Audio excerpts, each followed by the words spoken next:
CM योगी 3 दिन के गोरखपुर दौरे पर हैं। सावन के पहले दिन सीएम योगी आदित्यनाथ ने गोरखनाथ मंदिर में रुद्राभिषेक किया और हवन भी किया। इससे पहले उन्होंने रेल डाक सेवा के नए भवन, प्रदेश के अत्याधुनिक और हाईटेक थानों में से एक गोरखनाथ थाना और एम्स थाना भवन का लोकार्पण किया। तो तस्वीरों में आप देख सकते हैं कि सीएम योगी का गोरखपुर दौरा चल रहा है, जहां पर उन्होंने हवन पूजन किया और गोरखपुर में बना यूपी का सबसे बड़ा थाना आध्यात्मिक और हाईटेक थाना बना है, जिस पर 17 लाख की लागत लगी है। गोरखपुर मंदिर में हवन और पूजन करते हुए दिख रहे हैं सीएम योगी।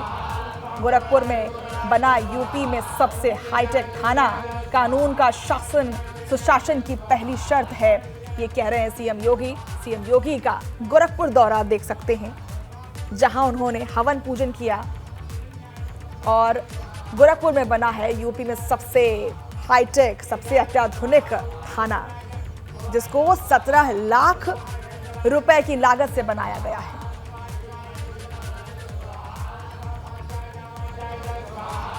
ये बड़ी खबर आ रही है। योगी का गोरखपुर दौरा जो है वो संपन्न होता दिख रहा है, जहां उन्होंने यज्ञ किया, पूजा किया, आराधना की और उसके बाद 2 थानों का लोकार्पण किया।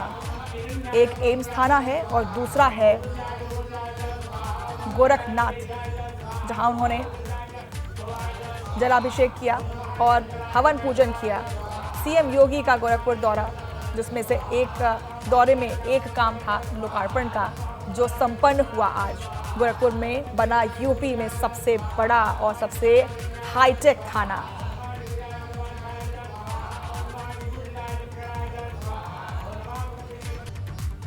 और उत्तराखंड से भी बड़ी खबर आ रही है इस वक्त की। कल उत्तराखंड के मुख्यमंत्री पुष्कर धामी और भाजपा का राष्ट्रीय संगठन महासचिव वीएल संतोष की मुलाकात हुई है। सूत्रों के मुताबिक कल हुई मुलाकात में लोकसभा चुनाव के पहले मंत्रिमंडल विस्तार की चर्चा हुई है। इसके साथ ही यूनिफॉर्म सिविल कोड पर दोनों नेताओं के बीच बातचीत हुई है। आपको बता दें कि साल 2022 में मुख्यमंत्री के रूप में पुष्कर सिंह धामी ने शपथ ली थी। तब उनके साथ 8 विधायकों ने भी मंत्री पद की शपथ ग्रहण की थी।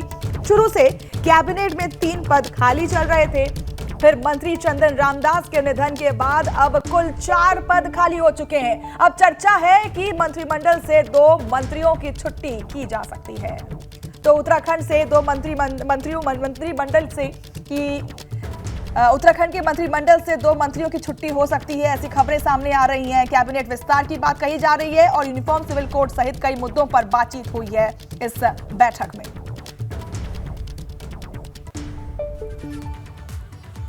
यूपी लोक सेवा आयोग से जुड़ी बड़ी खबर आ रही है। आयोग ने 100 विषय विशेषज्ञों को पैनल से बाहर कर दिया है। इससे पहले अगस्त 2022 में भी 80 विषय विशेषज्ञों को निकाला था और इन पर सही काम नहीं करने की वजह से ये कार्रवाई की गई है। दरअसल प्रश्न पत्रों में गलत सवाल पूछे जाने और गलत विकल्प देने जाने, मूल्यांकन और इंटरव्यू के दौरान विवाद हुआ था, जिसके बाद ये फैसला लिया गया है। आयोग ने परीक्षा प्रक्रिया में सुधार लाने के लिए समीक्षा की बात कही। यूपी पीएसी अब संघ लोक सेवा आयोग की तर्ज पर देश भर से विशेषज्ञों का पैनल तैयार करेगा। तो यूपी लोक सेवा आयोग से 100 विशेषज्ञों को बाहर निकाला गया है। गुणवत्तापूर्ण कार्य न करने पर विशेषज्ञों पर यह कार्रवाई की गई है। यूपी लोक सेवा आयोग से 100 विशेषज्ञों को बाहर निकाला गया है। पिछले बार 2022 में भी 80 विशेषज्ञों को बाहर निकाला गया था। और हम आपको बता दें कि यूपी लोक सेवा आयोग से 100 विशेषज्ञ निकाले गए हैं और अब यूपी पीएसी संघ लोक सेवा आयोग की तर्ज पर देश भर से विशेषज्ञों का पैनल तैयार करेगा। तो यूपी लोक सेवा आयोग से ये बड़ी खबर आपको बता रहे हैं कि 100 विशेषज्ञों को निकाला गया है और यूपी गुणवत्तापूर्वक काम ना करने की वजह से ये कदम उठाया गया है। प्रश्न पत्र गलत और विकल्प गलत देने के ऊपर बवाल उठा था, जिसके बाद ये कार्रवाई की गई है।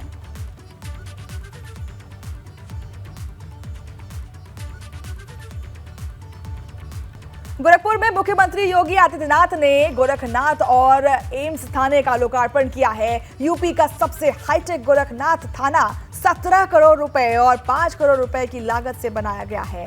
इस दौरान स्पेशल डीजी प्रशांत कुमार ने कहा कि ऑनलाइन रेडिकल विचारधारा का प्रचार करने वालों पर कार्रवाई की जा रही है। साथ ही उन्होंने कहा कि धर्मांतरण के मामले में प्रशासन का रवैया सख्त है।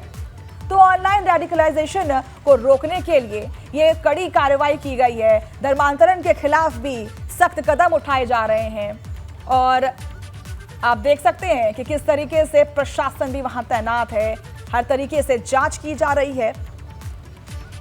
एटीएस की टीम ने 2 ऐसे व्यक्तियों को कल गिरफ्तार किया है जो लगातार ऑनलाइन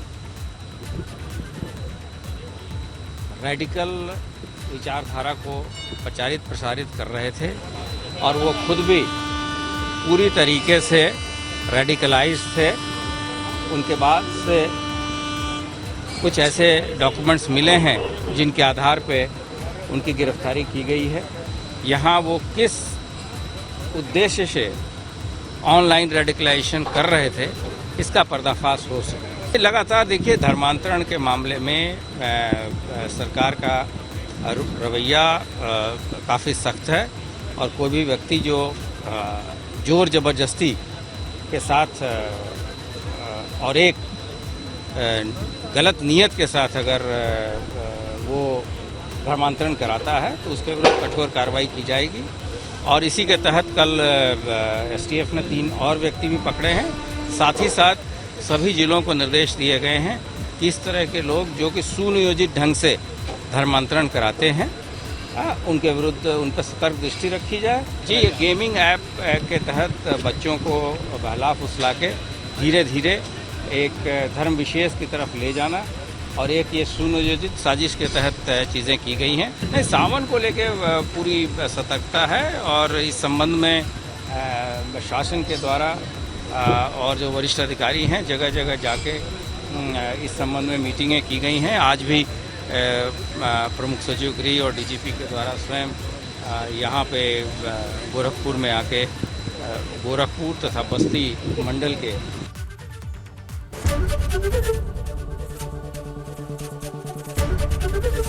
एबीपी गंगा, खबर आपकी, जुबान आपकी।